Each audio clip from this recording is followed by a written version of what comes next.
말씀을 나누겠습니다. 로마서 48번째 시간입니다. 로마서 5장 3절에서 5절까지 함께 봉독하겠습니다. 다만 이뿐 아니라 우리가 환난 중에도 즐거워하나니 이는 환난은 인내를, 인내는 연단을, 연단은 소망을 이루는 줄 알미로다. 소망이 부끄럽게 아니함은 우리에게 주신 성령으로 말미암아 하나님의 사랑이 우리 마음에 부은 바 됨이니. 아멘. 여러분은 주일학교 시절에 어떤 노래를 제일 많이 부르셨어요? 한번 생각해 보세요. 기억을 한번 떠올려 보세요. 주일학교 때 제일 많이 불렀던 노래. 나는 구원열차. 또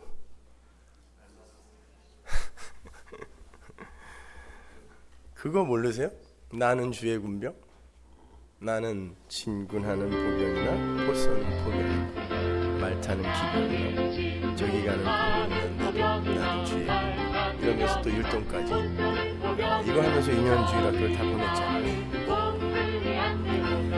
이런 노래를 부르면서 항상 마음속에 뭔지 모를 그 전의가 불타지 않았습니까? 나는 주의 군병. 싸워야 된다는 거죠. 분명 어떤 대적이 나를 공격해 올 거고 나는 그 대적과 피 튀기는 전투를 해야 한다는 그런 각오가 가슴에 새겨졌어요. 그리고 그 전쟁에서 반드시 이겨야 나는 천국에 들어갈 수 있다는 결연하나 불안한 그런 의지도 생겼던 것 같습니다. 그러나 그 중심에는 항상 나는 선한 편이라는 전제가 있는 거죠. 그런데 자라면서 저는 그 대적의 정체가 너무 모호하다는 생각을 많이 하게 되었어요. 말로는 마귀, 사탄, 죄 등이 내가 싸워야 할 대적이라고 하면서 그게 도대체 뭔지 몰랐어요. 그래서 고작 할 수 있었던 게 도덕적이고 윤리적인 사람이 되는 거, 무례하지 않게 사는 거, 법규를 잘 지키는 거, 착한 일 하기 싫어도 마음 추스려서 열심히 해보는 거, 이런 것들을 열심히 하면서 저의 전투 일지를 써 내려갔던 것 같아요. 그러면 성경이 말하는 대로 세상이 그런 나를 감당치 못할 것이라고 생각했고 하나님은 그런 나를 기뻐할 거고 그로 말미암아 큰 칭찬을 받는 사람이 될 거라는 그런 유아적 기대가 마음속에 있었습니다. 그런데 성경을 보니까 세상이 감당할 수 없는 주의 군병들의 본세가 영 기대했던 거와 달랐어요. 한번 볼까요? 히브리서 11장 35절.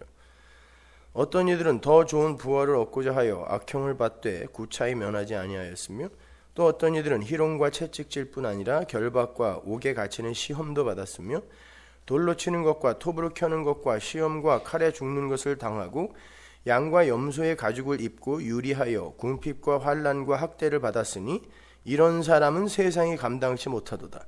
저희가 광야와 산중과 암혈과 토굴에 유리하였느니라. 이런 거 읽으면 전부 유관순누나 생각나죠. 그렇게 사는 게 세상을 이기는 것이다. 우린 미루어 추측하잖아요. 정말 세상을 이렇게 악바리처럼 이 악물고 이기는 게 하나님이 우리에게 요구하시는 이김일까요, 여러분? 그것이 승리일까요? 그런 그 악바리들과 함께 천국에서 영원히 산다는 게 행복하세요?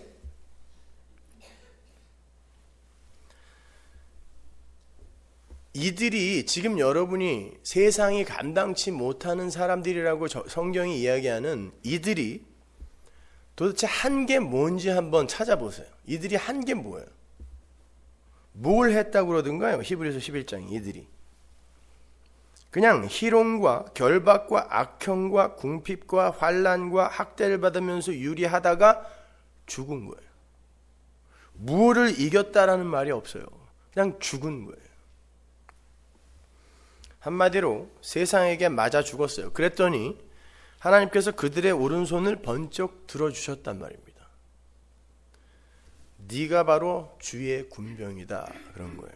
그러니까 성도의 세상 속 승리는 세상에서 외롭게 고립되고 희롱당하다가 결국 맞아 죽는 거예요.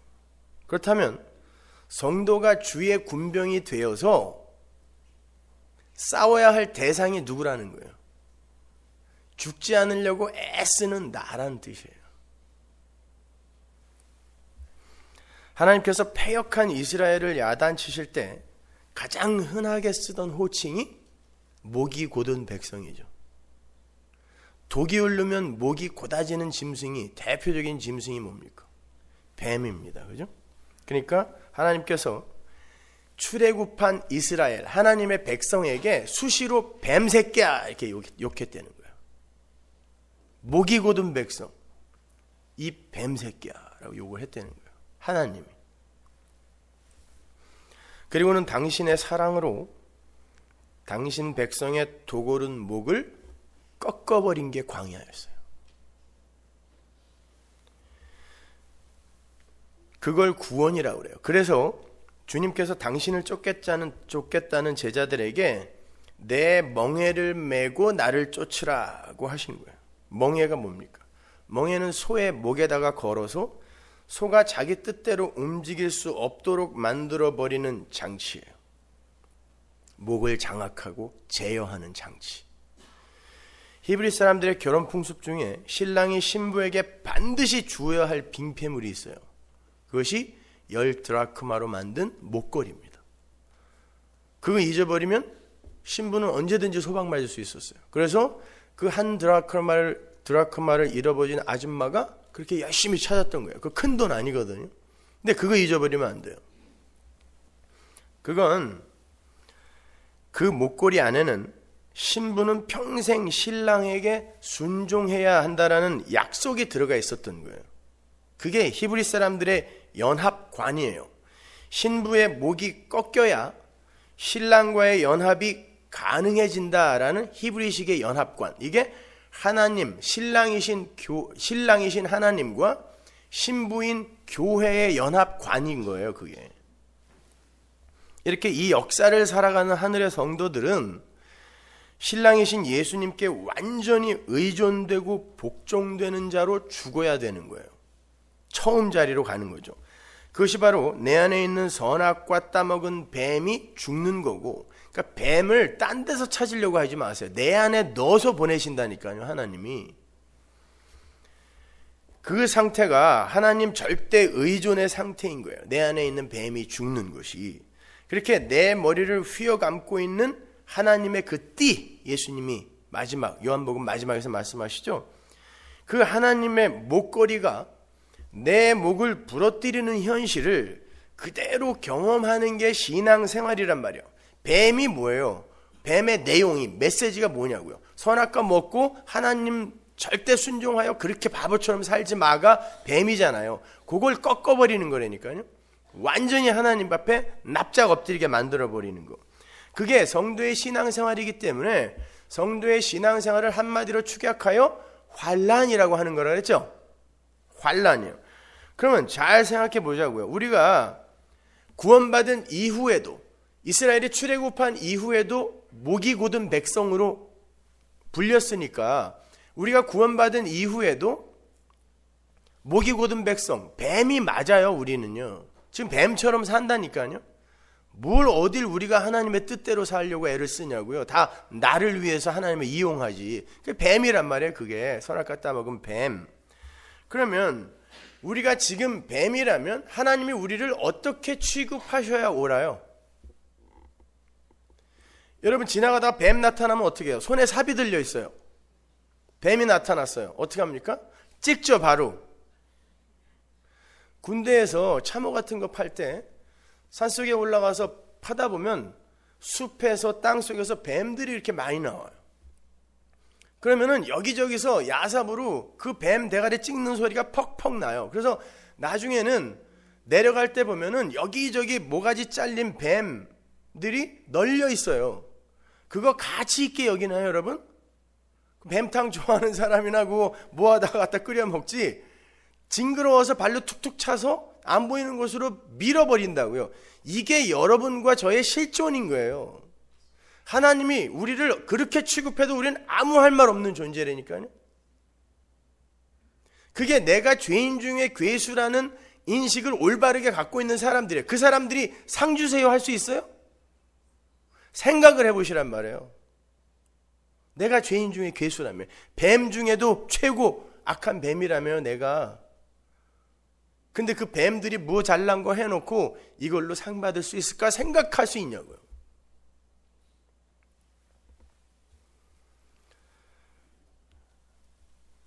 우리는 그렇게 목이 곧은 백성이에요. 이 세상에서도. 그런데 하나님이 우리에게 찾아오셔서 우리와 동행하시면서 결국 그 목을 흐물흐물하게 꺾어놓고 거기에다가 하나님의 생명을 붓는 걸 구원이라 그래요.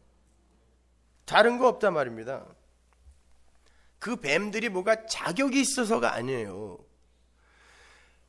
그냥 길거리에 너부러진 목 잘린 뱀, 그게 나라고 생각하세요. 그게 무슨 자격 조건을 갖출 수 있냐고요. 거기에 하나님의 생명력을 부어서 창조해내는 걸 구원이라고 한단 말입니다. 그러한 구원의 현실을 바울이 이렇게 명확하게 표현을 합니다. 로마서 5장 8절 보세요. 우리가 아직 죄인 되었을 때, 뱀새끼였을 때 그리스도께서 우리를 위하여 죽으심으로 하나님께서 우리에 대한 자기의 사랑을 확증하셨느니라.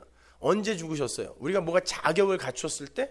아니에요. 구원은 언제 일어나는가? 우리가 뱀이었을 때 일어나는 거예요.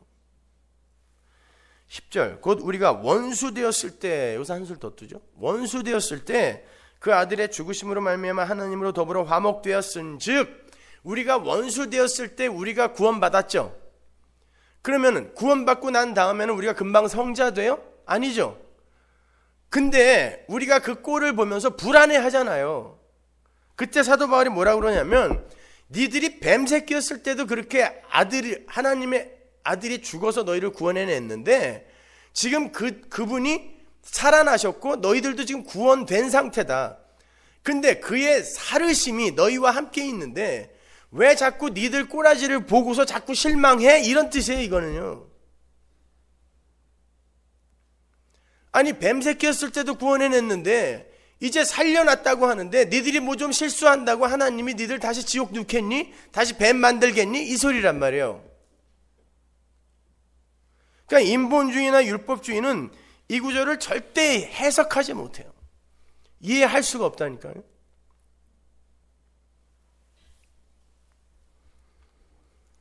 우리는 지난주에 창세기의 첫 창조에서부터 시작해서 분리라는 현실을 통하여 성도의 환난의 필연성에 대해서 공부를 했어요.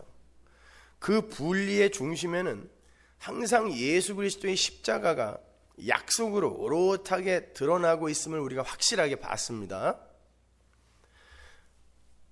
창세기의 첫 세 날에 예수 그리스도의 십자가와 하나님의 추상 같은 언약이 확실하게 들어있었고, 두 번째 세 날에는 하늘의 왕들과 땅의 왕들 간의 전투가 암시되어 있었죠. 그러니까 하늘의 영역, 땅의 영역에다가 전부 왕을 세운단 말이에요.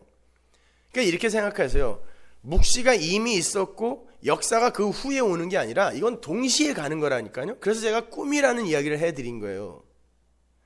그러니까 이 창세기 1장이 묵시 속에 창조를 모형하는 것과 동시에 이 역사 속에서 어떤 일이 일어나게 될까를 복선으로 깔고 있는 거란 말입니다. 그러나 결국에는 하늘의 영역이 땅의 영역을 장악하여 안식으로 종결되는 거예요. 그 안에 예수라는 약속이 들어가 있는 거란 말입니다. 그 창세기 1장이. 그런데 이 역사 속에서는 땅의 왕들이 하늘의 왕을 죽이는 모습으로, 이게 십자가였잖아요. 그리고 우리의 인생도 마찬가지예요. 역사 전체가 바로 그런 모습으로 흘러가게 되는 거예요. 그래서 그걸 역창조라고 이야기했잖아요. 그러니까 예수님이 이 땅에 오셔서 죽는 게 맞는 거죠. 하늘의 왕이 땅의 권세 잡은 자에게 맞아 죽는 게 십자가였으니까. 여러분은 왕 같은 제사장이라면서요. 하늘의 왕이란 말이에요. 여러분이 바로 세상 왕들에게 맞아 죽는 거예요. 이 세상에서. 그게 맞는 거란 말입니다.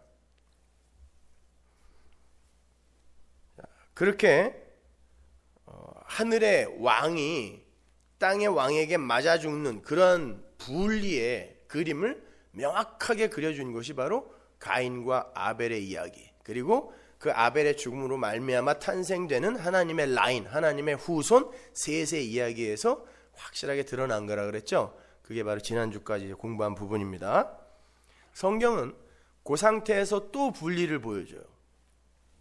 아벨을 때려 죽인 가인의 후손들과 죽은 아벨 대신에 하나님께서 탄생시킨 셋의 후손들의 분리죠.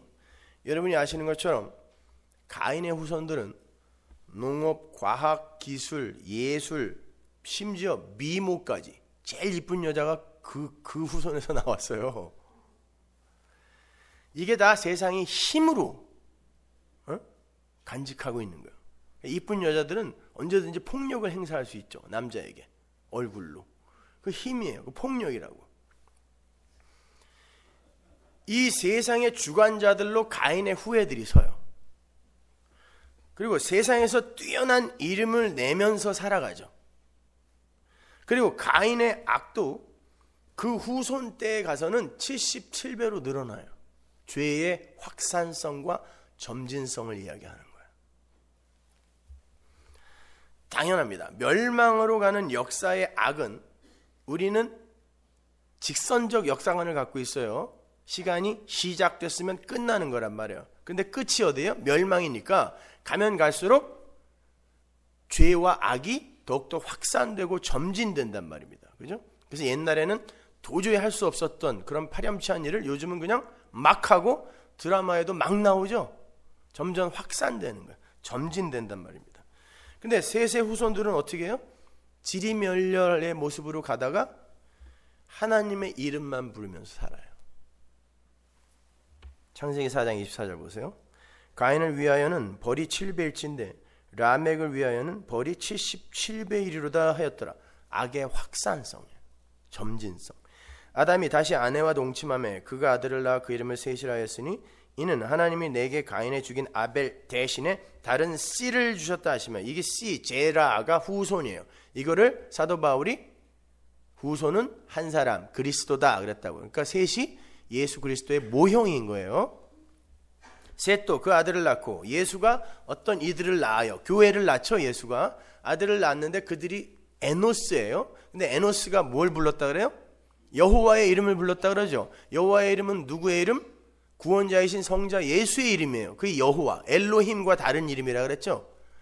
자, 성도, 예수에 의해서 탄생된 성도는 반드시 예수의 이름, 구원자 예수의 이름만 부르게 되어 있다라는 거예요. 가인의 후예들은 이 땅에서 과학, 문명, 농업, 미모 모든 걸 장악하면서 자기들의 구원과 행복을 위하여 열심히 달리는데, 셋의 후손들, 그 씨의 후손들은 이 땅에서 예수의 이름만 부르더라는 거예요. 그 어떤 외모도 그들은 구축해낼 수 없고 그 어떤 세상의 가치와 힘도 쌓아낼 수가 없는 거예요. 그러니까 예수의 이름만 부르는 거예요. 여호와의 이름만. 그렇게 에노스 셋의 그 씨의 후손들이 예수의 이름만 부르게 되기 위해서는 이 땅에서 그들이 부정되고 부인되는 과정을 반드시 겪게 되죠. 그게 셋의 후손들의 죽음이란 말이에요.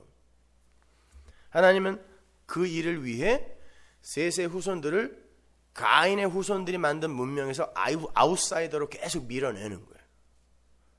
낫을 하나 벼리러 가더라도 그들은 가인의 동네에 가서 구걸을 해야 됐어요. 당시에. 로마서 10장 13절 보세요. 누구든지 주의 이름을 부르는 자는 구원을 얻으리라. 이제 이게 무슨 말인지 아시겠죠? 주의 이름을 부른다고 해서 다 구원받는 거 아니에요. 그러면 예수님이 하신 말과 컨플릭이 생기잖아요. 주여 주여 하는 자마다 다 구원받는 거 아니다 그랬는데 여기는 주의 이름을 부르는 자가 다 구원받는다고 그러잖아요. 그 말이 아니란 말이에요. 나의 이름이 아니라 예수의 이름, 그 앞에 납작 엎드리는 자가 주의 이름을 부르는 거예요. 에노스처럼. 그들이 구원받은 자다라는 뜻이에요. 주의 이름을 부르면 이게 조건이 되어 구원받는다가 아니라 구원받는 자들은 반드시 주의 이름만 부르게 돼 있다라는 이런 뜻이에요. 그런즉 저희가 믿지 아니하는 일을 어찌 부르리요? 거기에 믿음이 가입하는 거죠. 그러니까 믿음이 들어가서 구원을 받게 되는 자는 반드시 주의 이름을 부르는 거예요. 구원자의 이름을 부르는 거예요. 자기의 힘과 노력으로 이 세상 그 어떤 것으로도 구원에 이르려는 시도를 중단하게 되는 거예요. 자, 이사야서 64장 6절 보세요. 인간들이 스스로의 힘으로 주의 이름을 부를 수 있는지. 대저 우리는 다 부정한 자 같아서 우리의 의는 다 더러운 옷 같으며, 이 filthy rag, 더러운 똥꼴레란 뜻이죠.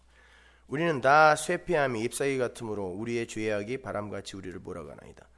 주의 이름을 부르는 자가 없으며 스스로 분발하여 주를 붙잡는 자가 없사오니 이는 주께서 우리에게 얼굴을 숨기시며 우리의 죄악을 인하여 우리로 소멸되게 하셨음이니이다. 이게 이 땅에 태어나는 모든 인간들의 실존이에요. 근데 거기에서 주의 이름을 부르는 자로 만들어내는 게 구원이란 말이에요. 이건 다 소멸이거든요. 근데 주의 이름을 부르게 된다는 게 뭐냐고요. 하나님, 내 힘으로는 그 어떤 것도 해낼 수가 없네요. 이게 육의 죽음이란 말입니다. 요 죽음, 이리로 몰려가는 걸 성도라고 해요. 그렇게 셋의 후손들이 여호와의 이름을 부르면서 하늘 소망으로 살아가는데 거기에서 또 분리가 일어나죠. 하나님의 은혜를 입은 노아와 하나님의 은혜 밖의 세상, 이렇게 또 분리가 일어나요. 세상은 홍수가 임하여 다 쓸어버릴 때까지도 먹고 마시고 시집가고 장가가면서 의를 전파하는 노아를, 베드로가 그러죠. 의를 전파했다. 누구의 의겠어요? 우리가 로마서에서 공부하는 하나님의 그 의. 니네 저 방주 안으로 들어가야지, 안 그러면 다 죽는다. 그때 사람들이 뭐라 그랬겠어요? 왜 죽어? 우리 이렇게 착하게 살고 있는데. 노아는 계속해서 아니, 아무리 착하게 살아도 안 돼. 방주 안으로 들어가야 살아. 이게 의를 전파하는 거예요. 오늘날도 똑같아요. 이 율법주의는 그 말을 이해하지 못해요. 예수 믿어야 된다, 방주 안으로 들어가야 산다라고 복음을 이야기하면 아니야, 우리 잘 살고 있어, 이렇게 얘기한다. 그 의를 전파하는 노아를 세상이 조롱했습니다. 그렇다고 하나님께서 노아의 세상적 수고를 감해준 것도 아니에요. 노아는 배를 지으면서도 자기 식구들의 먹거리를 스스로 준비해야 됐어요. 하나님이 하늘에서 뚝뚝 떨어뜨려 안 줬어요. 그리고 그 홍수 기간 동안에 그 뱃속에 들어있는 모든 짐승들이 먹어야 할 식량까지 다 준비해야 됐어요. 120년 걸린 거예요. 그래서 그 노아의 이야기가 어떻게 시작이 되는지 보세요. 노아는 지금 세상과 비교했을 때 세상으로부터 맞아 죽는 모습인 거예요. 뭐 하나 이 세상적 가치관으로 봤을 때 내놓을 만한 일을 한 게 없어요. 노아는요. 창세기 6장 1절 보십시오. 사람이, 자, 또 사람에서 시작이 돼요. 창세기 1장에서 사람이, 창세기 2장에서 남자와 여자로 갈리죠. 여기도 사람이 땅 위에서 번성하기 시작할 때 그들에게서 딸들이 나니, 여자가 나는 거예요. 여자가 이제 분리되어 나오는 거예요. 아담 안에 하와가 들어가 있을 때 이 연합된 상태가 사람이었는데 그게 적출이 되어 여자로 나오게 되면 그때부터 죄가 설명되기 시작했잖아요. 마찬가지예요. 사람에게서 딸들이 나오니까 하나님의 아들들이 사람의 딸들의 아름다움을 보고 자기들의 좋아하는 모든 자로 아내를 삼는지라. 여호와께서 가라사대 나의 신이 영원히 사람과 함께 하지 아니하리니 이는 그들이 육체가 됨이라. 그러나 그들의 날은 120년이 되리라 하시니라. 남자와 여자가 갈리고 나서 여자에 의해 남자가 죄인으로 떨어지게 되고 그때 하나님이 떠났죠. 비슷한 상황이 또 벌어지고 있어요. 하나님의 신이 또 떠나는 거예요. 당시에 땅에 네피림이 있었고 그 후에도 하나님의 아들들이 사람의 딸들을 취하여 자식을 낳았으니 그들이 용사라, 고대의 유명한 사람이었더라. 여호와께서 사람의 죄악이 세상의 관영함과 그 마음의 생각의 모든 계획이 항상 악할 뿐임을 보시고 땅 위에 사람 지으셨음을 한탄하사 마음에 근심하시고 가라사대 나의 창조한 사람을 내가 지면에서 쓸어버리되 사람으로부터 육축과 기는 것과 공중의 새까지 그리하리니 이는 내가 그것을 지었음을 한탄함이니라 하시니라. 이제 세상은 끝난 거예요. 성경은 여기서 끝나도 돼요. 그래서 끝이다. 끝나도 되는데 보세요. 이렇게 멸망받아 마땅한 그 안에 노아와 그의 식구들이 들어있다 빠져있다. 들어있는 거예요. 원래요. 들어있는 거예요. 그러니까 노아도 하나님의 아들들과 사람의 딸들의 합작품, 이게 노아란 말이에요. 원래 하나님이 다 죽인다 그랬단 말이에요. 그 제한적 어떤 무리만 죽인다가 아니라 다 죽인다. 그건 뭐냐면 이 전 세계가 하나님의 아들과 사람의 딸들의 합작품으로 꽉 차 있다는 뜻이거든요. 그 중에 노아도 있는데 그 노아는 은혜를 입은 노아인 거예요. 다 죽어야 되는데 그 노아에게는 은혜가 임했다는 거예요. 그게 여러분과 저인 거예요.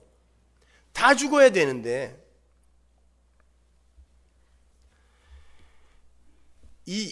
이 하나님의 아들들과 사람의 이 딸들의 이야기는 바로 우리 안에 남자와 여자가 공존한 상태로 이 땅에 내려와서 여기서 우리가 네피림, 유명한 자, 용사를 낳는 거죠. 이게 인간들의 추구죠. 선악 따먹은 아담들의 추구. 되고 싶은 나잖아요. 이것들이 다 세상에서 용사 되고 싶고 유명한 자 되고 싶고 큰 자, 거인 되고 싶잖아요. 누구든지 지켜줄 수 있는 힘센 자, 네피림이잖아요. 이게 하나님의 아들과 사람의 딸들이 이 땅에 나와서 낳는 것이 다 그건 거예요. 우리가 낳는 게 지금 그거잖아요. 예수 믿는데도 우리는 그것만 낳고 있잖아요. 지금요. 그러면 그 상태에서 우리가 살 수 있는 방법이 뭐냐고요? 은혜밖에 없는 거예요. 그게 노아의 이야기예요. 근데 노아는 어떻게 구원받았냐면 지가 뭘 해서가 아니에요. 방주 안으로 들어가서예요. 예수 안으로 들어가서 예수 믿은 거예요. 노아가 믿음으로 노아는 그러잖아요. 그 믿음의 실체는 예수란 말이에요. 그러니까 노아가 예수를 믿은 거라니까요. 우리보다는 덜 선명한 그림으로 믿었지만 노아가 믿은 거예요. 예수를. 그렇게 분리가 일어나는 거예요. 여러분 여기에서요, 이 히브리 원어로 봤을 때 이 한글 개역 성경과 확연히 다른 게 뭐냐면, 여기 보면 한글 개역 성경으로 보면 그 땅에 네피림이 있었는데 하나님의 아들들이 사람의 딸들과 결혼을 해서 네피림을 낳은 것처럼 이렇게 그려져 있어요. 근데 히브리 원어로 보면 그게 아니라 그 땅에 그 무렵 네피림이 있었는데 하나님의 아들들이 사람의 딸들, 그러니까 히브리 원어로 보면 네피림과 사람의 딸들이 동격이에요. 그러니까 네피림, 사람의 딸들, 이 세상에서 거인되고자 하는 자와 하나님의 아들이 결혼하여 우리가 하나님의 아들인 하늘의 장자들인 우리가 선악과 입에 물고 이 세상에 내려오는 거예요. 내려와서 뭘 배우냐면 방주 아니었으면 죽었구나를 배우고 가는 게 이 세상인 거죠. 그런데 그 과정 속에서 세상은 자기가 하고 싶은 거 다 하고 힘도 과시하고 다 하는데 우리는 그 예수를 위해서 무언가를 하는 자로만 살게 되는 거예요. 그리고는 결국은 그 배로 그냥 쏙 들어가는 거예요. 세상에서는 죽는 거예요. 그게 방주 안으로 들어가서 문이 딱 닫히면 우리는 세상에서 죽는 거예요. 세상은 그러겠죠. 저런 바보들 결국 죽었네. 근데 우리가 사는 거예요.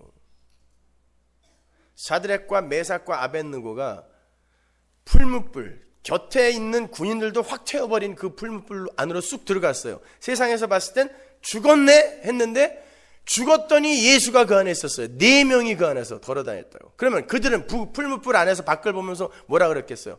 쟤네 죽었네 그랬을 거 아닙니까? 이게 방주와 똑같은 그림인 거예요. 스데반을 돌로 치면서 이놈 죽었네 하는데 스데반은 하늘과 연결이 되어 있었어요.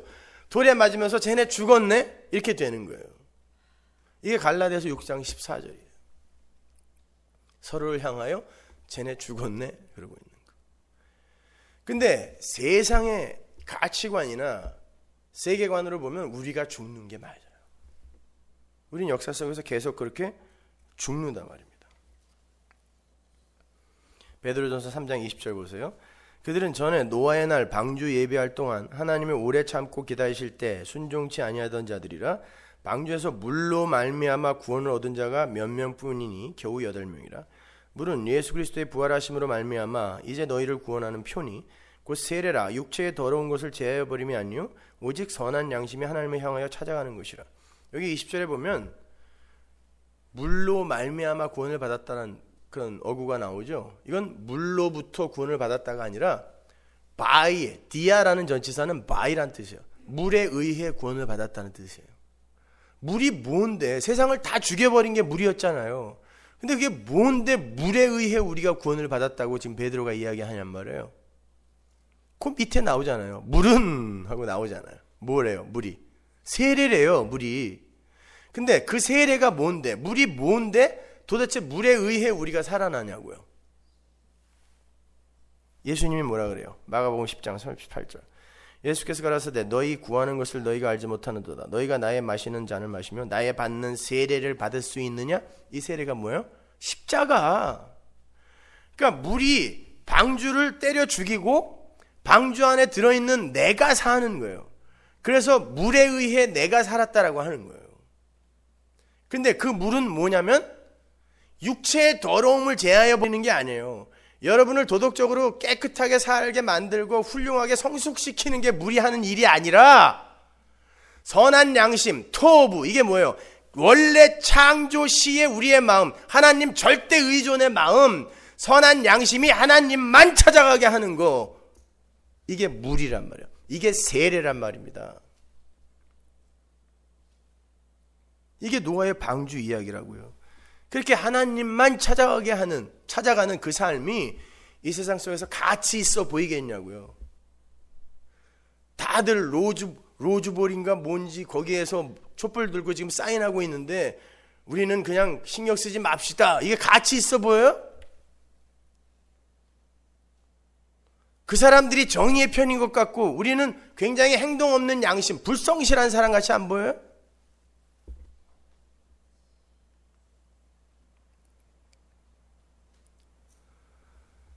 그 사람들은 적어도 자기들이 목 잘린 뱀이라는 그 자기의 현실을 지금 모르고 있는 거예요. 그러니까 어떤 소수의 사람들을 울타리에다 넣어놓고 그들을 공격하고 매도함으로 말미암아 나는 너 같지 않아를 증명하고 싶은 거예요.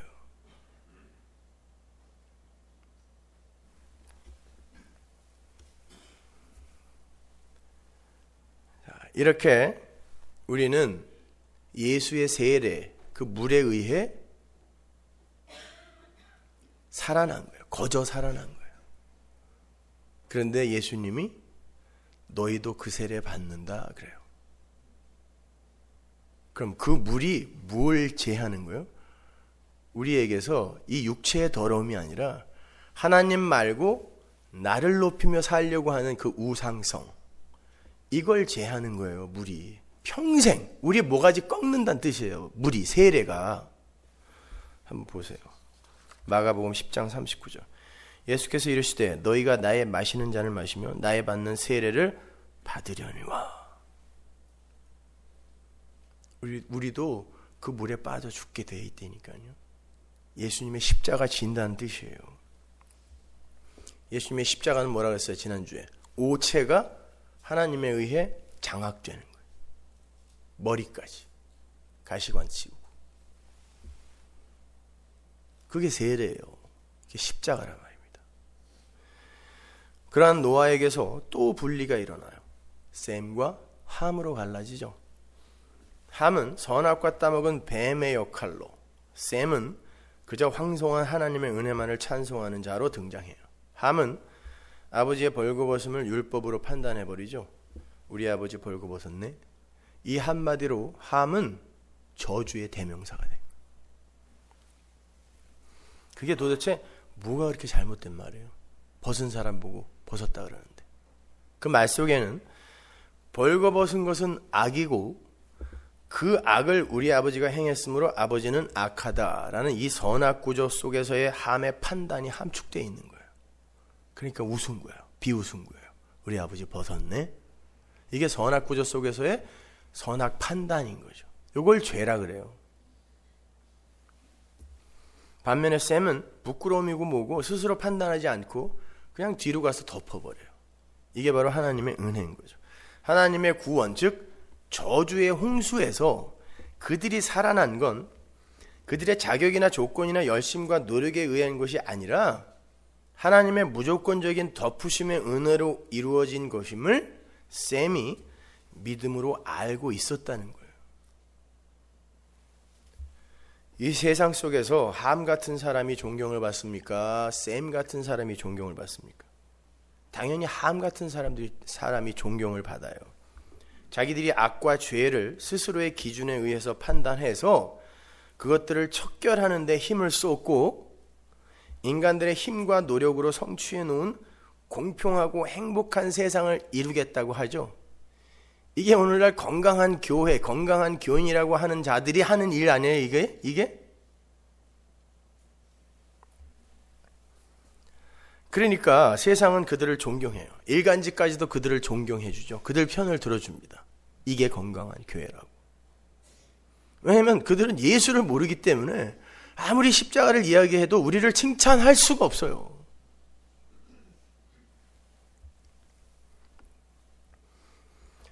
그런데 하나님께서 그를 저주해 버리셨단 말입니다. 이걸 똑바로 보세요. 그 함의 후손들은 셈의 후손인 이스라엘이 애굽에서 종노릇할 때 함의 아들 누구? 가나안 땅에서 잘 먹고 잘 살고 있었어요. 자, 분리가 일어났어요. 셈의 후예들은 애굽의 노예로 가 있어요. 함의 후예들은 가나안 땅에서 그냥 잘 먹고 잘 살아요. 힘도 더 세. 그리고 이스라엘이 가서 그 문명을 부러워했을 만큼 어마어마한 문명을 이루고 살았다고요. 세상에서 져요, 셈의 후예들이. 그리고 하나님이 의도적으로 노예로 보내버려요. 아직 태어나지도 않았는데 그냥 그 할아버지한테 네 자식들은 전부 노예로 만들어버릴 거야. 그래. 뭘 하지도 않았는데 하나님이 그렇게 만든 거죠. 여러분이 바로 그렇게 이 세상에 내려온 거예요. 세상의 종으로, 애굽의 종으로. 아무것도 안 했는데 창세전에 아들과 아버지가 언약을 하시더니 에베소서 1장 우리를 이 땅에 불순종의 아들들로, 불순종의 죄에 가두어서 내려보냈다니까요. 그리고는 뭘 가르치시고 계신 거예요, 지금요.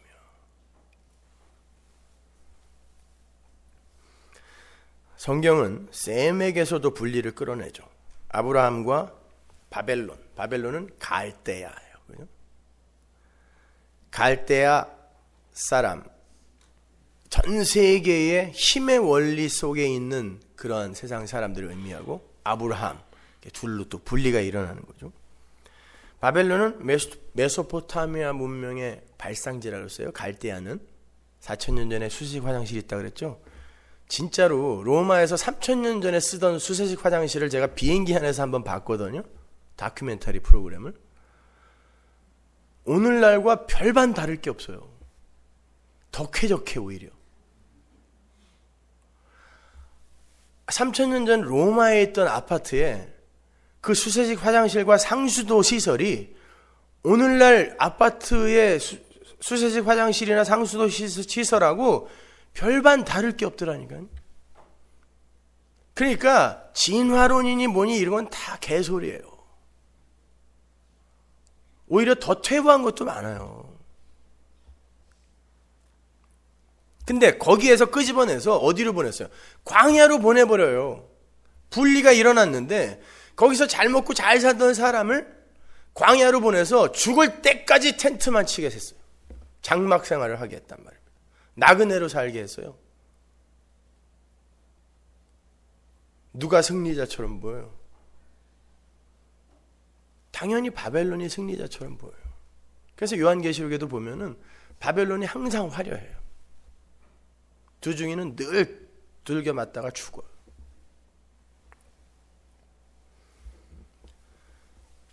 자, 그런 히브리서 기자가 아브라함을 어떻게 묘사를 하는지 한번 가볼게요. 히브리서 11장 8절.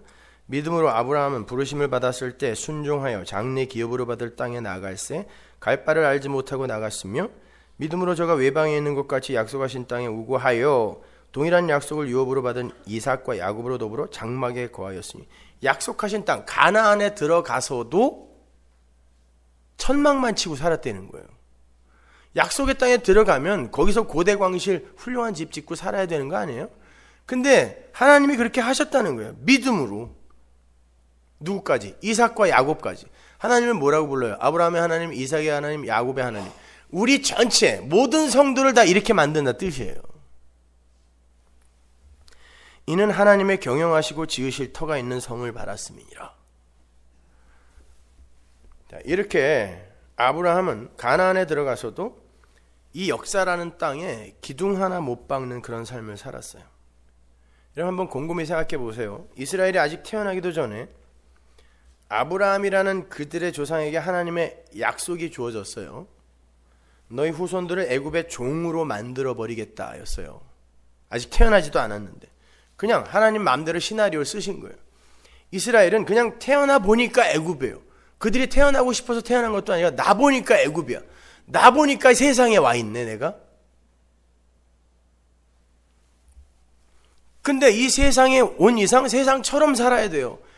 이 율법 아래에 와서 죄 아래에 와서 죄인으로 살아요. 우리가요. 나면서부터 엄마가 어떻게 되든 말든 지 배고프면 무조건 젖 빨아먹고 심지어 그 부족하면 아버지 발가락도 빨아먹고 이게 인간이라고요. 자기만을 위해서 살아요. 나면서부터 죄인이에요. 엄마 아버지의 체면 이런 거 없어요. 갖고 싶은 거 있으면 무조건 누워버려. 이게 애기들이라고요. 누가 애기들이 착하다 그래요? 응? 그 애기 보는 게 오죽하면 베이비 시팅이겠어요. 깔고 안고 싶은 마음을 억지로 참으며.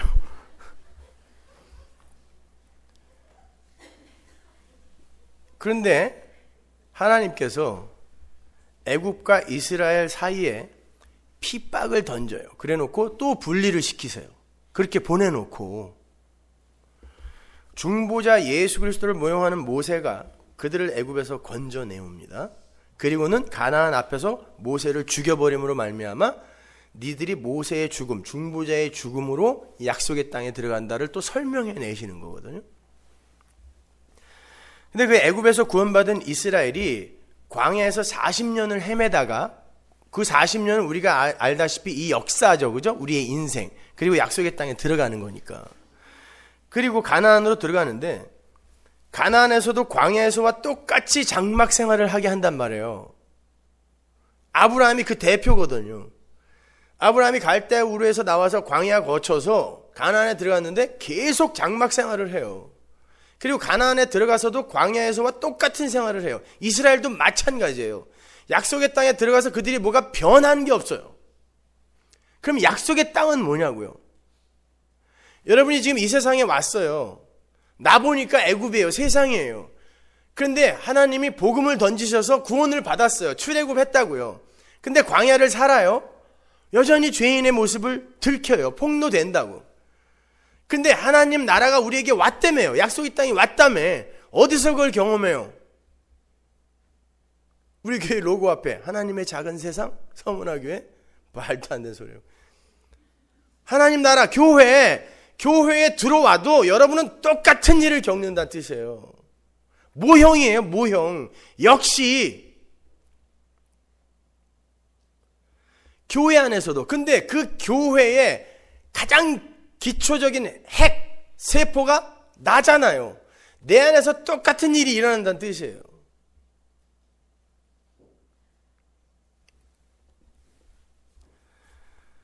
내 안에서 1차적으로 역사와 교회가 축약이 되어 경험되어지게 돼 있어요. 내 안에서. 내 안에 하나님의 아들과 사람의 딸이 동시에 들어가 있다니까요. 그런데 사람의 딸에 의해 늘 하나님의 아들이 죽음에 처해요. 이 경험을 계속 하게 돼 있어요. 그래서 나는 목 잘린 뱀 맞아요. 죄인 중에 계수 맞아요. 이 고백을 반드시 하게 돼 있다고 우리는. 그래서 그래야 거기에서 예수의 십자가만 영광받을 수 있어요. 막 살아도 된다는 그런 뜻 아니에요, 여러분. 세상이, 그 삶이, 우리 안에서 일어나는 삶이 계속해서 대적들에게 당하는 삶이에요. 내 안의 대적에게도 늘 당하고 세상의 대적들에게도 늘 당해요. 내 안의 대적들에게 당하여 기가 빠지고 힘이 빠지니까 이 빠진 모습을 세상이 조롱한다고. 이렇게 양수겹장인 거예요. 계속해서 환란에 던져지게 되는 거란 말입니다. 그게 아브라함의 인생이었다는 거예요. 그래서 그가 더 나은 본향을 바라보게 됐다는 거죠. 아무리 생각해도 이 땅에서는 안식과 평안을 얻을 수 있는 방법이 없다는 걸 알게 되는 거예요. 그렇게 이 땅을 떠돌이 나그네로 사는 이들이 그들 위로 진짜 장막이 내려와서 덮여요.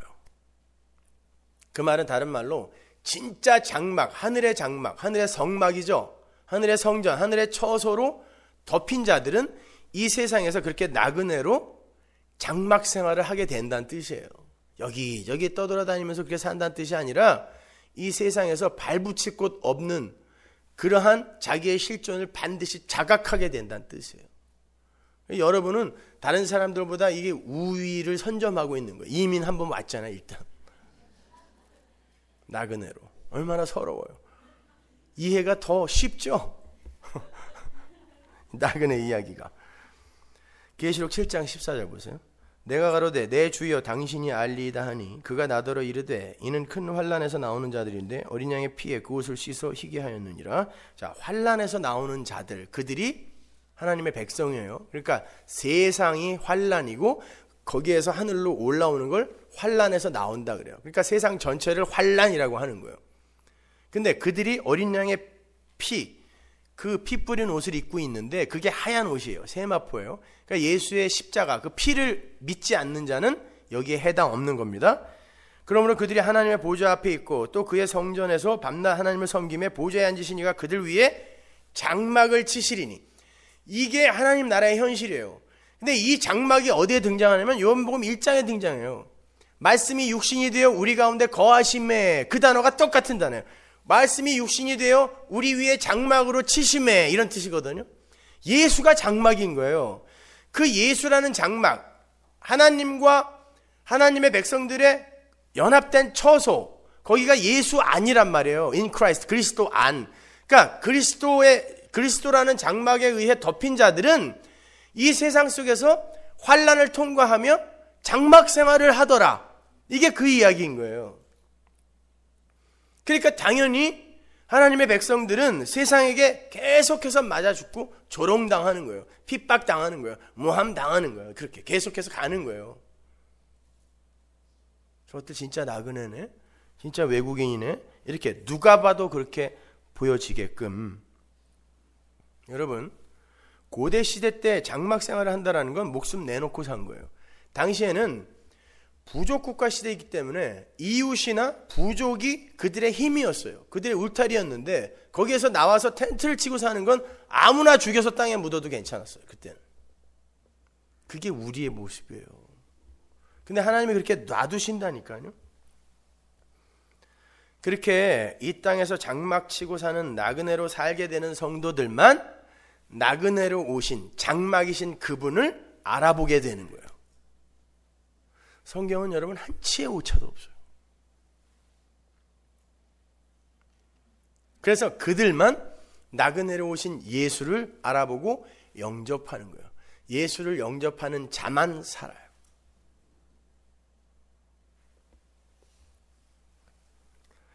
예수님이 진짜 나그네였어요. 예수님은 머리 둘 곳도 없었다 그러죠. 머리 둘 곳도 없는 진짜 나그네였어요. 근데 그분이 영생의 주인이고 영생의 실체예요. 이 육의 체면이나 가치를 올려주는 그런 도움을 주려 오신 분이 아니라 영생, 신적 생명, 하늘의 생명을 주러 오신 분이라고요. 그런데 이 세상에 어떻게 오셨냐면 세상 것은 아무것도 줄 수 없는 그런 분으로 오셨어요. 강도 보세요. 자기와 함께 죽어가고 있어요. 세상 것을 뭘 줄 수 있어요, 그 사람이. 같은 강도예요. 같은 나그네라니까요. 그런데 이 나그네가 성령이 임하니까 이 나그네를 알아보는 거예요. 그리고는 그가 가진 진짜 귀한 거, 생명, 그거 놔주세요. 그러는 거죠.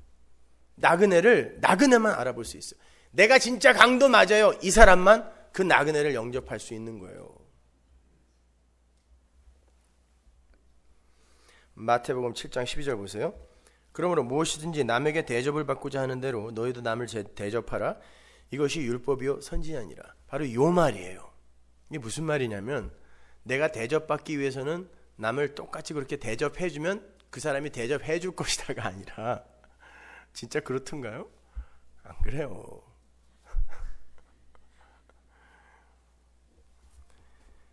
이 말은 율법과 선지자가 대접에 관한 내용이다라는 이야기인데 요 이야기가 어디에서 연결이 되냐면 마태복음 5장에서 연결되는 거예요. 5장이 어디 있냐? 5장 17절로 가보세요. 내가 율법이나 선지자나 폐하러 온 줄로 생각하지 말라. 똑같은 말이 나오죠. 율법과 선지자. 대접하는 게 율법과 선지자다 그래놓고 여기서는 내가 율법이나 선지자나 폐하러 온 줄로 말라. 폐하러 온 것이 아니라 완전케 하려 왔다 그러잖아요. 그럼 율법과 선지자를 완전케 하러 왔다라고 쭉 나오고 내가 남에게 대접받기 위해 내가 먼저 대접한 게 율법과 선지자다. 근데 그 안에 뭐가 나오냐면 우리가 지켜야 할 여러 가지 행동 강령들이 나와요. 그럼 뭐예요? 내가 이걸 완전하게 하러 왔다 그래놓고 이게 율법과 선지자다 그랬으면 그 안에 있는 걸 다 누가 했다는 거예요? 예수님이 해놨다는 뜻이에요. 그러면 요 안에 있는 모든 걸 이룬 게 예수님이 우리를 위해 하신 대접이잖아요. 그죠?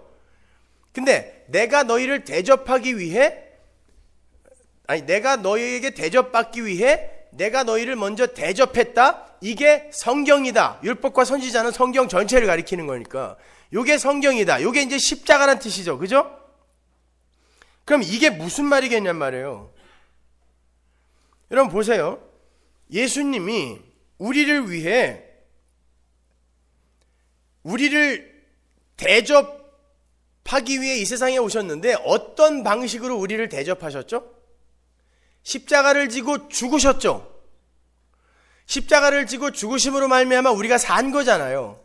그런데 내가 너희에게 똑같은 대접을 받기 위해 내가 먼저 너희를 대접했다. 이게 성경이다라고 이야기를 했으면 예수님이 우리를 십자가로 이렇게 대접을 해주셨으면 그 대접을 너희도 똑같이 나에게 해야 된다는 건 뭐예요?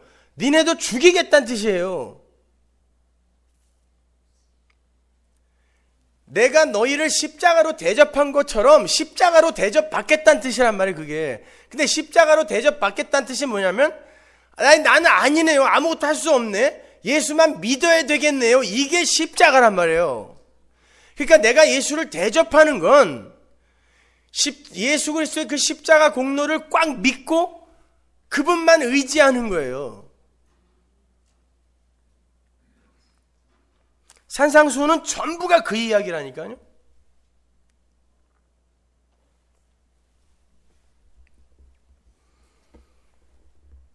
그러니까 그 예수님 옆에 그 강도도 그걸 알아먹었던 거예요. 아, 저분이 저렇게 죽어야 내가 사는 거구나. 지난주에 우리가 공부한 향유병을 깬 그 여인과 똑같이 나는 이렇게 죽어 마땅한데 저분이 저렇게 죽어서 내가 사는 거구나. 그러니 나는 저분을 믿어야지. 믿으면 어떻게 돼요? 십자가에 달려야죠. 같이. 요 안에 성경 전체가 다 들어가 있는 거예요. 그 옆에 강도가 나래니까요. 내가 뱀이란 말이에요. 그 십자가를 예수가 지신 거란 말입니다.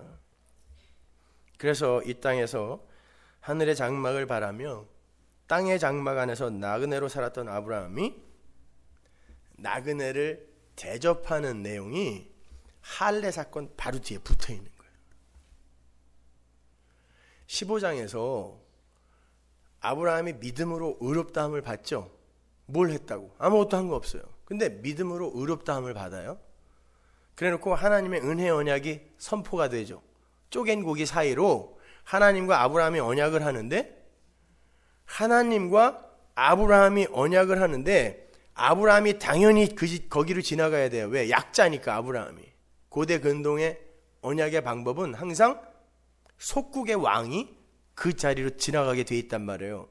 근데 그 자리에 하나님이 지나갔죠. 그러면 아버지 하나님과 언약을 맺으시는 또 다른 하나님이 나오는 거예요. 거기에 성자 예수 하나님이 그 자리에 혼자 지나가시면서 언약의 아브라함의 대표로 서시는 거예요. 근데 아브라함은 교회의 대표니까 우리의 대표로 서시는 거예요.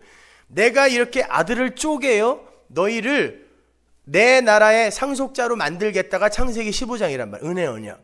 근데 16장에서 하가를 통하여 이스마엘을 낳는 걸 갈라디아서 4장에서 바울이 율법이라고 한단 말입니다. 아니에요. 우리가 어떻게 하나님의 은혜만 의지해요. 우리도 뭔가를 해야죠. 손 빼버린 거예요. 십자가에서. 그리고는 뭘 한 거죠. 그게 이스마엘이다 라고 갈라디아서 4장에서 바울이 이야기한단 말이에요. 그래놓고 17장에서 하나님이 13년 만에 나타나갖고 이제 완전히 비아그라도 안 될 만큼 마른 막대기로 만들어 놓고 오신 거죠. 오셔갖고 하려면 완전하게 해. 나는 전능하신 하나님이 너는 행하여 내 앞에서 완전하다 그러죠. 그죠? 하려면 완전하게 해. 하나 갖다 놓고 하늘의 별 바다의 모래라고 우기지 말고 하려면 완전하게 해. 어떻게 해요? 이젠 진짜 마른 막대기인데. 그래 놓고 하나님이 할례를 행하라 그래요. 할례는 뭐예요?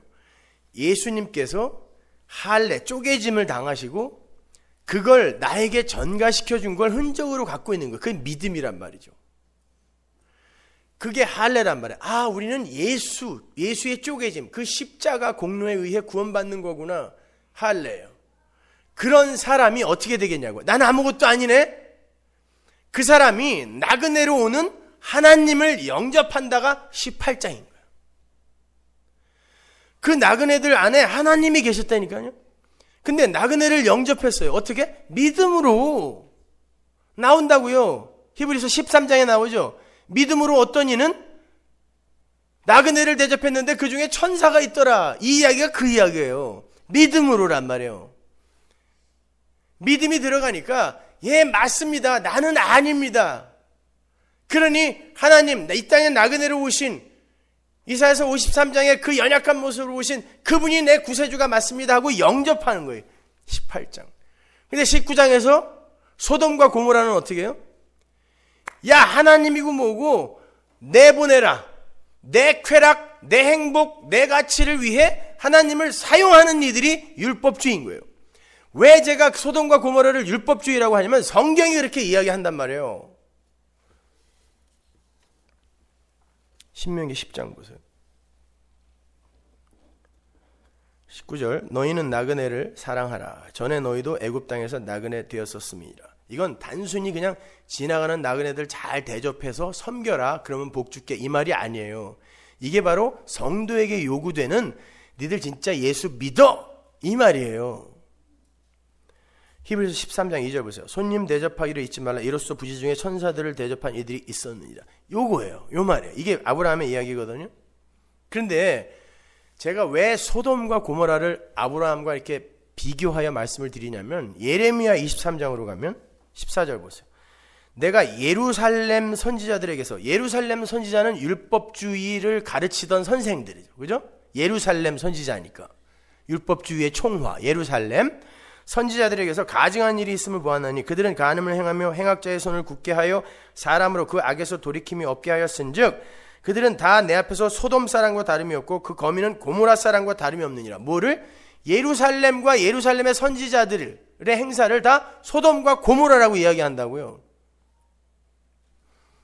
15절 그러므로 만군의 여호와 내가 선지자에 대하여 이같이 말하노라. 보라 내가 그들에게 쑥을 먹이며 독한 물을 마시우리니 이는 사악이 예루살렘 선지자들에게서 나와서 온 땅에 퍼짐이라 하시니라. 예루살렘 선지자들이 니들 막 살아라, 함부로 그냥 도덕윤리 이런 거 무시하고 막 살아라 이런 말 안 했어요. 똑바로 살아, 율법 잘 지키고 제사 잘 지내야 돼 이 이야기 했다고요. 근데 결국 그게 자기들을 위한 거였어요. 인간들을 위한 거. 성경은 그걸 간음이라 그래요. 그걸 우상성이라 그래요. 그걸 소돔과 고모라라 그래요.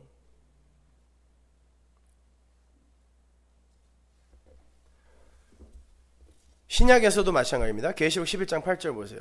저희 시체가 큰 성길에 있으리니 저희 시체는 두 중인 교회의 시체예요. 큰 성은 바벨론, 갈대아.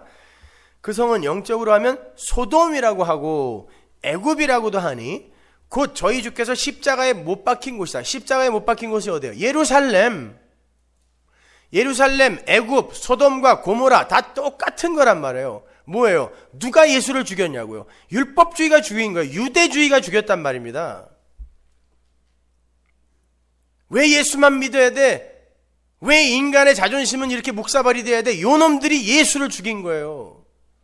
그게 소돔과 고모래. 그들은 절대로 나그네를 이용하려고 하지 절대 영접하지 않아요.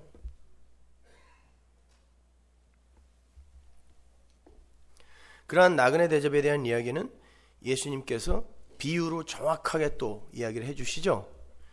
마태복음 25장으로 가면 소자로 온 나그네로 오신 예수를 대접한 무리, 그리고 대접하지 않은 무리가 양과 염소로 등장해요.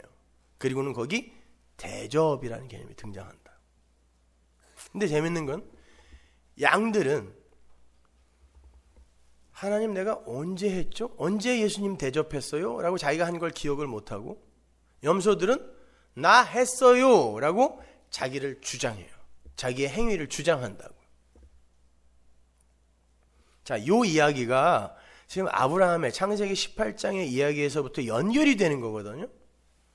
어떻게 연결이 되는지 보세요. 아브라함이, 믿음의 조상인 아브라함이 나그네를 대접한 게 무슨 이야기인지 한번 잘 보시란 말이에요.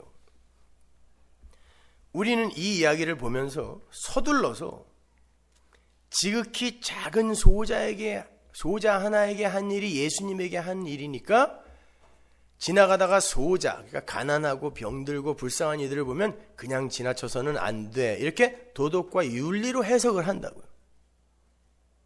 그래서 심지어 어떤 사람은 자기가 지나가다가 거지 하나를 집으로 데려다가 열심히 씻기고 밥을 먹였더니 나중에 그분이 예수님으로 변하더라, 이런 간증을 진짜 하고 다니는 어떤 의사 권사 있죠? 이 이야기를 그렇게 곡해하고 있는 거예요, 지금요. 그리고 우리도 그래야 되겠다라고 성경을 그냥 그렇게만 봐요.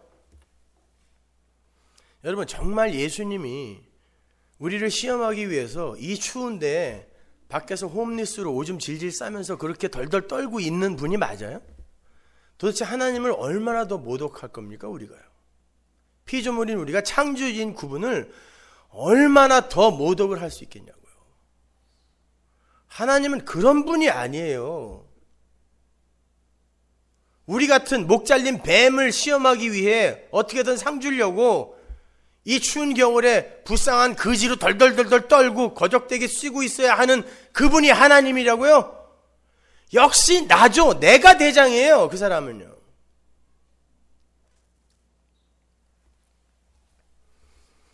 잘 보세요. 마태복음 25장 34절. 그때 임금이 그 오른편에 있는 자들에게 이르시되 내 아버지께 복받을 자들이여 나와 창세로부터 너희를 위하여 예비된 나라를 상속하라. 보세요. 내 오른편에 있는 양들아, 창세로부터 너희들에게 주기로 준비된 하나님 나라가 있다 그러죠. 그럼 뭐예요? 그들은 이미 창세 때부터 이 나라를 상속받기로 결정되어 내려온 사람이라는 뜻이에요. 창세로부터 받아라 그래요. 근데 그들이 이 땅에 내려와서 뭐를 하냐면, 내가 줄일 때 너희가 먹을 것을 주었고 목마를 때 마시게 하였고 나그네 되었을 때 영접하였고 벗었을 때 옷을 입혔고 병들었을 때 돌아보았고 옥에 갇혔을 때 와서 보았다. 한번 보세요. 여러분이 지금 심판대 앞에 가서 예수님으로부터 바로 이 말을 들을 거예요. 그때 어떻게 대답을 해야 되는지 제가 가르쳐 드릴 거란 말이에요. 지금 한 적 없죠?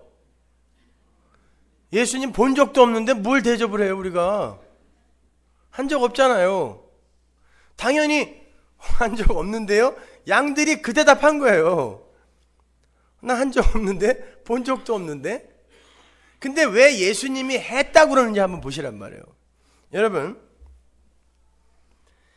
이게 지금 다 누구 거예요? 원래 줄이고 목마르고 나그네 되고 벌거벗고 병들고 지옥에 갇혀 있는 게 누구예요? 원래가 예수님이에요? 나죠.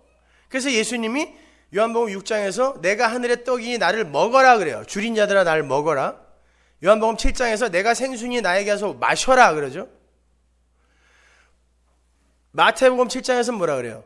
내가 너희들의 질병을 짊어졌다 그러죠. 선악 갖다 먹고 뻘거벗고 숨은 게 누구예요? 나란 말이에요. 그리고 그렇게 이 땅에 내려와서 이 지옥 땅에 갇혀 있는 자가 나잖아요. 이건 다 내 거란 말이에요. 그 내 거를 예수님이 오셔서 줄이고 목마르고 벌거벗고 병을 짊어지고 지옥에 내려가서 descended into hell, 지옥을 경험하며 나를 건진 거예요. 이건 예수가 나를 먼저 대접한 내용이잖아요. 이게 십자가란 말입니다. 이건 다 사망의 증상들이란 말이에요. 근데 예수가 먼저 그 날 대접을 했단 말이에요. 나는 믿음으로 그걸 믿어요. 그때 내가 어떤 기독교인이라고 하는데, 예수를 믿는다고 하는데 세상적 가치관, 도덕 윤리의 관점으로 봤을 때 좀 부족하고 미성숙해 보이는, 그리고 세상적으로 봤을 때 하나님의 저주를 받은 것처럼 가난하고 병든 어떤 이들을 보게 되었을 때, 야, 니들은 도대체 어떻게 했길래 예수를 믿는다며 그 지경에 처해 있니? 아직도 그 모양이냐? 이런 소리 할 수 있어요? 내가 원래 그 자리에 있었던 자고 예수가 날 대접하여 내가 산 거라는 걸 아는 이가 그 증상을 조금씩 갖고 있는 그들을 어떻게 대접하겠냐고요. 맞아요. 우리가 그런 모습이었기 때문에 예수가 죽은 거죠. 우리를 대접해 주신 거죠. 하고 그를 함부로 대하지 못하는 걸 소자를 영접한다고 하는 거예요. 그 소자를 영접하는 게 내가 예수를 믿는 거잖아요. 그게 예수를 대접한 거란 말입니다. 그래서 소자를 함부로 대접하지 않은 걸 예수님이 나를 대접했다라고 하는 거예요. 이게 양이란 말이에요. 그러니까 그들은 한 게 없어요. 하나님이 다 했다 그러는데 그거 예수님이 한 거잖아요. 날 위해서. 근데 왜 나한테 했다 그래요? 예수님이 그러는 거야. 맞아. 내가 널 위해 해준 거야. 근데 너는 그걸 믿고 있잖아. 내가 널 위해 그 일을 해주지 않았으면 너는 살 수 없다는 존재라는 걸 네가 알고 있잖아.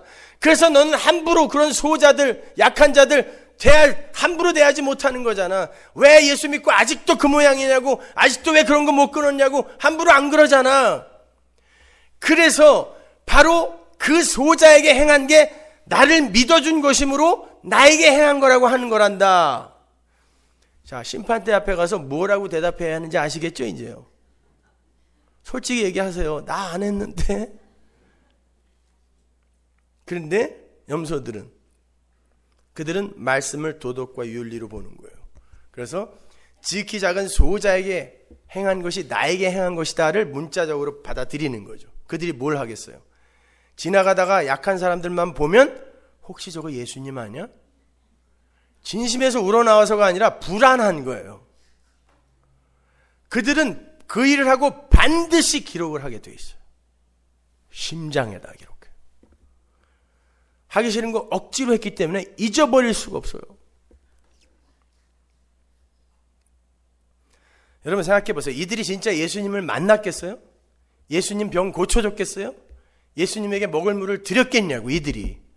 예수님은 그렇게 막 나타나시는 분이 아니에요. 근데 뭘 근거로 이렇게 함부로 이야기하냐고요.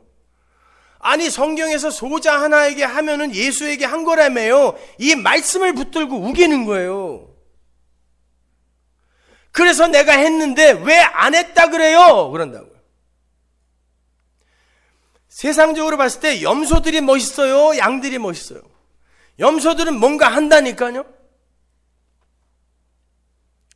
그래놓고 말씀을 거기다가 대입해서 하나님이 하라고 해서 했는데 왜 안 했다 그러냐고 우기게 된다고요. 이게 염소인 거예요. 그러니까 그들은 뭘 하고도 역시 자기를 위해 한 거잖아요. 그래서 소돔과 고모라라 그러는 거예요. 그들이 하나님을 대접한 게 아니라 오히려 하나님을 이용해 먹더라라고 이야기하는 거예요. 하나님 내놔, 내가 상관할 테니까, 이런다니까요. 그게 율법주의의 실체예요.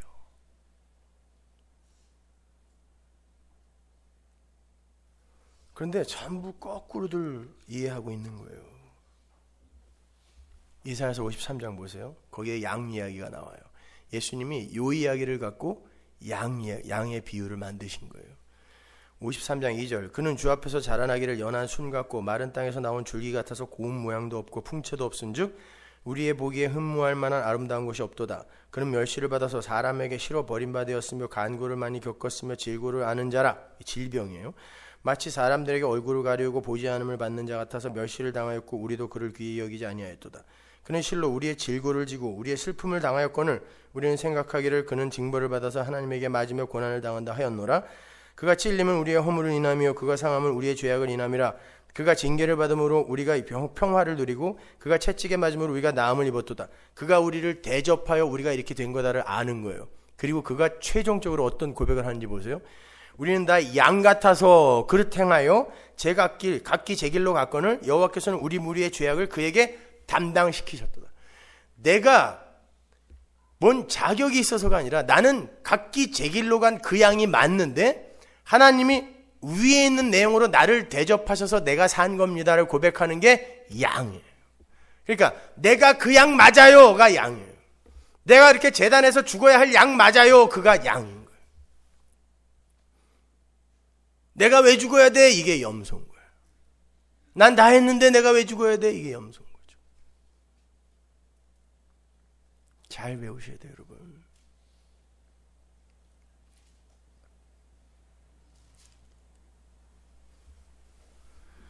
그렇게 자신이 자기의 행함이 아닌 예수님의 전적인 행함에 의해서 구원을 받은 이들은 절대 다른 이들을 향해 함부로 손가락질할 수 없어요. 그게 소자를 대접하는 거예요. 영접하는 거예요. 열심히 종교 행위를 해낸 염소들과 예수님의 행함을 믿음으로 받아들이고 내가 언제 했어요? 예수님이 했죠. 이런 양들, 세상 속에서는 염소들이 멋져 보여요.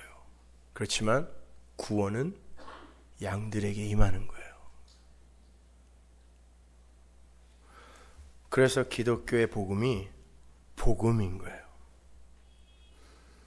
그렇게 아브라함의 얘기가 끝나고 이삭과 이스마엘이라는 분리가 또 일어나요. 이삭은 이스마엘에게 항상 희롱을 당하는 존재. 당하는 거예요. 율법에게 은혜가. 이삭은 은혜의 아들, 이스마엘은 율법의 아들이잖아요. 율법에게 은혜가 맞아 죽는 거예요. 그렇게 이삭이 이스마엘에게 당하다가 결국에는 모리아산에서 칼을 맞아 죽는 역할, 예수의 역할로 그의 인생을 마감하는 겁니다. 그러한 이삭에게서 또 분리가 일어나죠. 야곱과 에서예요. 드디어 이스라엘이라는 민족이 등장하는 거예요. 이스라엘이 야곱의 다른 이름이니까 우리의 이야기인 거예요. 점점 명확해지죠. 이 점진성이라는 거예요. 성경에. 야곱의 12아들 그 가족들이 애굽으로 들어가서 이스라엘이 되어서 나오는 거죠. 그러니까 이스라엘과 에서의 이야기가 이제 펼쳐지는 거예요. 이게 구약 전체예요. 이렇게 해서 끝까지 갈 수도 있지만 시간 관계상 구약은 제가 여기서 멈출 건데 뱀의 후손의 라인인 에서가 여인의 후손의 라인인 야곱을 죽이려고 하죠. 강한 자로 나와요. 더 부자예요. 그리고 야곱은 그에게 맞아 죽을까 봐 늘 덜덜덜 떠는 자예요. 이스라엘이에요. 그리고 사는 것도 에서는 남자답고 정의감이 투철하고 이런 모습으로 나오는데 야곱은 늘 비겁하고 야비하고 연약해 빠진 자로 나와요. 우리 모습이에요. 이게 예수님의 모습이기도 했고요. 그러니까 오죽하면 야곱이 자기의 인생 전체를 한마디로 축약해보라 그러니까 바로 왕 앞에서, 세상의 왕 앞에서 초라한 한 노인이 나그네 인생길 험악한 삶, 이렇게 자기의 인생을 꼭 짜서 이야기를 해줘요. 이스라엘의 삶이에요. 이게 세상 바로 앞에서 험악한 나그네 인생길을 사는 게 성도의 인생임을 보여주는 거예요. 그게 이스라엘의 삶이니까요. 하나님은 이 광야 인생길에서 늘 에서를 승리자로 만들어요. 이스라엘이 애굽 왕의 은혜를 입어 겨우 입에 풀칠하는 자로 사는 것처럼 광야에서도 마찬가지였어요. 이스라엘이 이제 출애굽을 해서 광야에 나와서 적들을 만나는데 하나님이 오히려 그들의 편을 들어주십니다. 신명기 보세요. 2장 4절. 너는 또 백성에게 명하여 이르기를 너희는 세일에 거하는 너희 동족 에서의 자손의 지경으로 지날진대 그들이 너희를 두려워하리니 너희는 깊이 스스로 삼가고 그들과 다투지 말라. 그들의 땅은 한 발자국도 너희에게 주지 아니하리니 이는 내가 세일산을 에서에게 기업으로 주었음이로라. 너희는 돈으로 그들에게 양식을 사서 먹으며 돈으로 그들에게서 물을 사서 마시라. 이스라엘, 야곱에게 이스라엘들에게 애굽의 에서의 땅을 지나가는데 밟지도 말고 건드리지도 말고 뭐 먹고 싶으면 사서 먹으라 그래요. 에서를 그들이 애굽에서 나와서 광야 인생길을 가다 보니까 세상의 주인, 광야의 주인이 에서예요. 저거 뺏을까요? 그랬더니 건드리지도 말라. 그건 니들한테 준 거 아니라는 거예요. 왜? 이 땅의 기업은 성도들에게 한 평도 주어지지 않았어요. 그건 걔들한테 주려는 거예요. 나중에 그거 갖고 같이 망하게. 니들은 사 먹더라도 돈 주고 사 먹으래요. 그들한테. 이게 성도의 역사 속 인생이라니까요. 그러니까 여러분은 세상에게 이기려고 하지 말아요. 그러니까 고지로는 정확하게 성경의 반대 방향으로 가르치는 거예요. 학생들 선동해서 마귀 새끼로 만드는 거예요. 그건요.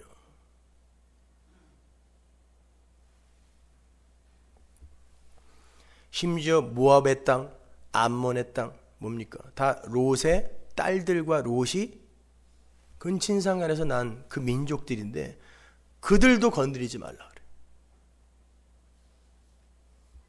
그리고 그냥 주야장창 텐트 쳐 그럼 치고 걷어 그러면 걷고 나그네로 가라 그래요. 그들은 떵떵거리면서 이 땅에 뿌리 박고 사는데 건드리지도 못하게 한다니까요. 근데 이스라엘이 늘 그들의 삶을 동경해요. 쳐다보지도 말라 그랬는데 그걸 동경해요. 어떻게 알아요? 하나님이 그래요. 내가 그렇게 이야기했는데도 니들은 단 한순간도 내 앞에서 죄인이 아닌 적이 없었어 라고 이야기를 해요. 우리가 이 세상에서 사실 그 삶을 동경한다는 뜻이에요. 안 그래요? 내 눈은 하늘에 있어요 그러면서 가면서 로또 2장씩 꼭 사는 사람도 있더라고요. 하늘에서 그 로또 필요해요?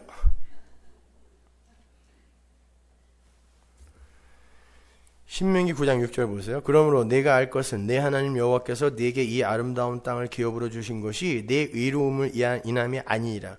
너는 목이 곧은 백성이니라. 아니 가나안 땅 바로 앞에서도 목이 곧은 백성이래요. 뱀새끼야 그러는 거예요. 너는 광야에서 네 하나님 여호와를 경록케 하던 일을 잊지 말고 기억하라. 네가 애굽 땅에서 나오던 날부터 이곳에 이르기까지 늘 여호와를 거역하였으되 항상 단 한순간도 여호와의 말에 순종한 적이 없는 게 우리예요.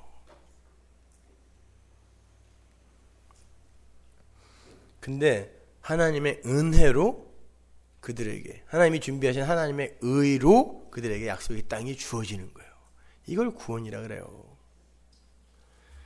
우리가 공부한 사사기에 보면 이스라엘이 가나안 사람들도 다 쫓아내지 않죠. 사사기 책 좀 열심히 공부하세요. 그 사람들도 가갖고 가나안 사람들을 또 남겨놔요. 그때 하나님이 뭐라고 그러는지 한번 보세요. 사사기 2장 20절. 여호와께서 이스라엘에게 진노하여 이르시되 이 백성이 내가 그 열조와 세운 언약을 어기고 나의 목소리를 청종치 아니하였은즉 나도 여호수아가 죽을 때 남겨둔 열국을 다시는 그들의 앞에서 하나도 쫓아내지 아니하리니 이는 이스라엘이 그 열조에 지킨 것 같이 나 여호와의 도를 지켜 행하나 아니하나 그들로 시험하려 함이니라 하시니라. 신명기 8장의 그 시험의 내용과 똑같은 시험이 나와요. 신명기 8장에서는 광야에서 내가 너희를 왜 광야를 돌리는 줄 알아? 내 말을 지키는지 안 지키는지 시험하기 위해서. 그러죠? 가나안에서는 역시 마찬가지예요.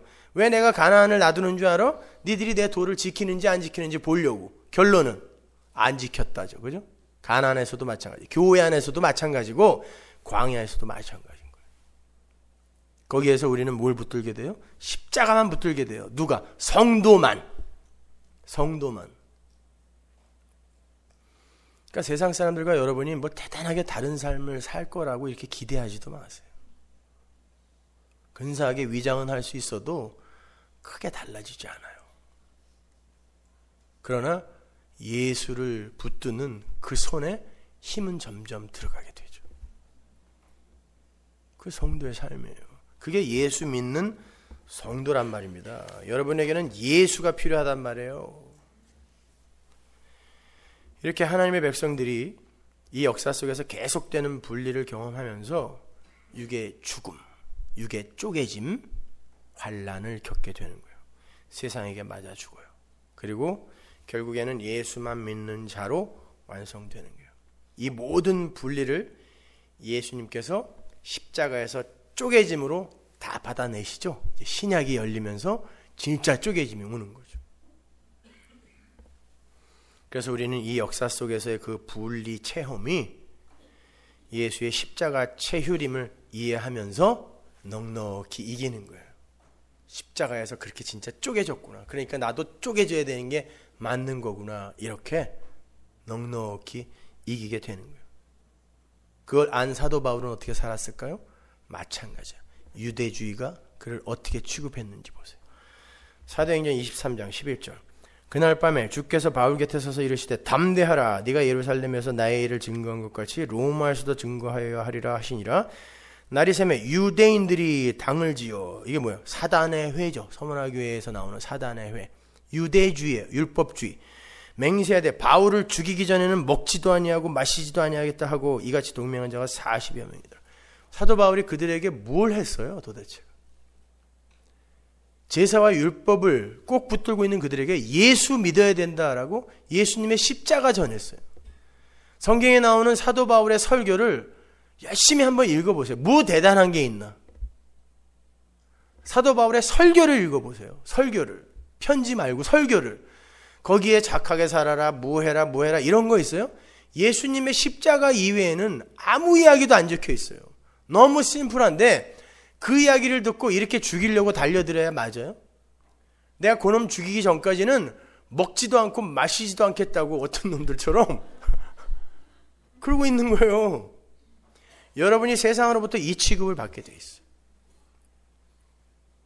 여러분이 십자가를 진짜 삶으로 살아내고 입으로 전하면 여러분도 이 일을 반드시 겪게 돼 있어요.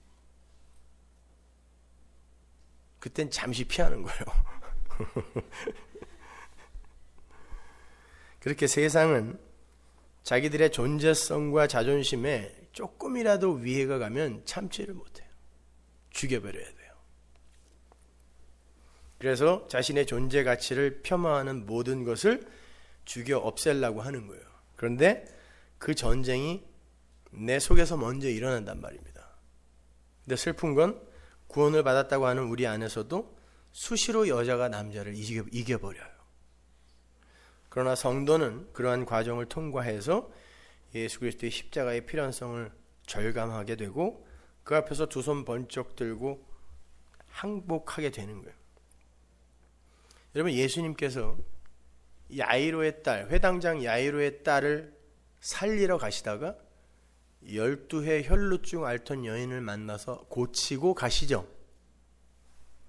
그게 왜 거기에 그렇게 적혀 있는지 아세요? 여러분, 그 회당장 야이로의 딸 나이가 몇 살이었어요?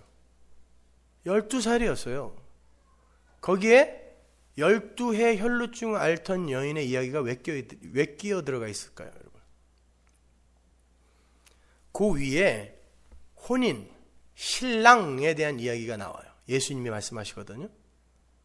그리고 그 밑에 두 여자가 나오는데 한 여자는 12년 동안 남자를 한 번도 못 만져본 여자. 왜? 혈루증을 앓는 여인은 부정한 여인이기 때문에 아무도 만져서는 안 돼요. 만지면 부정하게 되기 때문에 그냥 생과부예요, 이 여자는. 그리고 피를 흘리는 동안은 무조건 부정한 죄인이에요. 그러니까 단 한순간도 죄인이 아니었던 적이 없는 여자죠. 율법 아래에서 보면 그 여자가 12년 만에 처음으로 남자의 손을 잡아요. 그게 예수예요. 신랑이에요. 진짜 신랑. 잡고 이 부정함을 예수가, 신랑이 가져가고 이 여자가 예수의 신부로 편입이 되는 거예요. 첫 남자가 되는 거예요. 근데 회당장 야이로의 딸, 히브리 여자는 12살이 되면 그때 시집을 갈 수 있었어요. 최초로 결혼을 할 수 있는 나이, 12살인데 여자애가 죽어 있네요. 얘가 혼인을 한다는 건 예수와 이제 혼인 정령기가 되어서 결혼을 하게 되는 성도의 최종 목적지를 이야기하는 거예요. 그런데 보니까 죽은 자예요. 그 죽은 자가 신랑에 의해 살아나는 거예요. 뭐가 자격이 있어서가 아니에요. 이 죽은 자, 결혼을 하는 이 여자아이, 싱싱한 이 여자아이가 12년을 살았다고 하는데 뭐가 잘나서 여기까지 온 게 아니라 12의 혈루증 앓는 그 여인처럼 하루도 살아있는 적이 없었던 죄인이었다를 보여주는 거예요.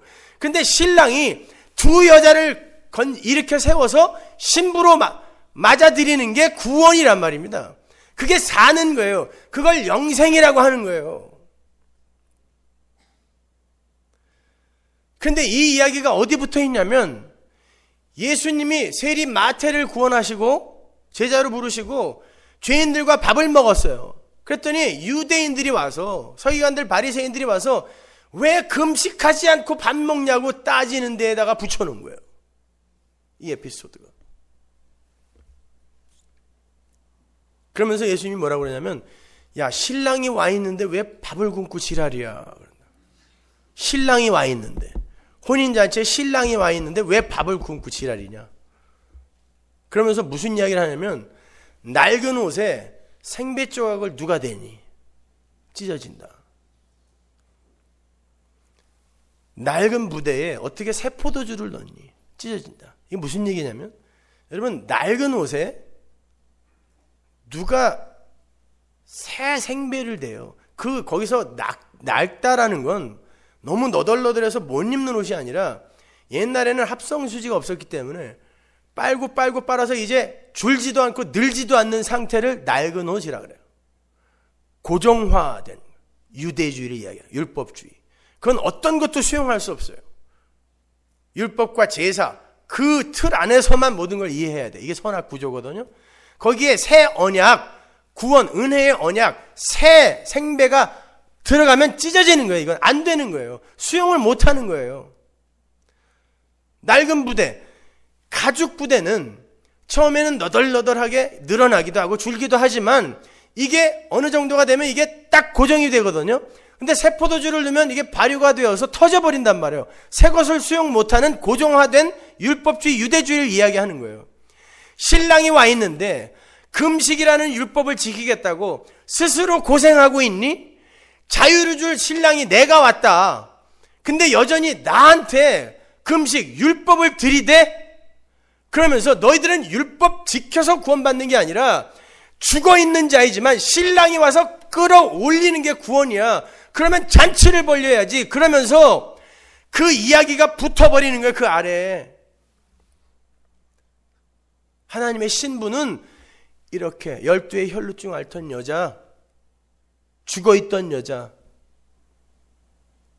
그런 자였는데 신랑이 살리는 거야. 이 은혜의 구원의 이야기. 이게 성경이라고요. 근데 그 예수만 의지하고 그 예수만 믿게 되는 그런 이들이 이 세상 속에서 가치 있는 대접 받겠어요? 애시당초 포기하세요. 그게 포기가 안 된다면 여러분 아직 예수 그리스도의 복음을 잘 이해 못하고 있는 거예요. 여러분은 더 깊은 환난 속으로 빠져들게 될 것이고 그 십자가의 쪼개짐, 부정됨, 무시됨 계속 겪게 될 겁니다. 그때에 너무 당황하지 마세요. 그게 여러분의 가는 길이 맞습니다. 기도하겠습니다. 하나님 은혜를 감사합니다. 하나님, 우리가 도대체 무엇을 해서 어린 양의 혼인잔치에 들어갈 수 있겠습니까? 아니, 이런 목 잘린 뱀과 하나님의 아들이 혼인을 해준다는데 거기에 가서 이 목 잘린 뱀들이 무슨 일을 갖고 상을 달라고 너스레를 떨겠습니까? 아버지 하나님, 예수 그리스도의 십자가 아래에서 하나님의 은혜 앞에 납작 엎드려 그 은혜를 찬송하는 우리 선언하게 되게 하여 주옵소서. 예수님 이름으로 기도합니다.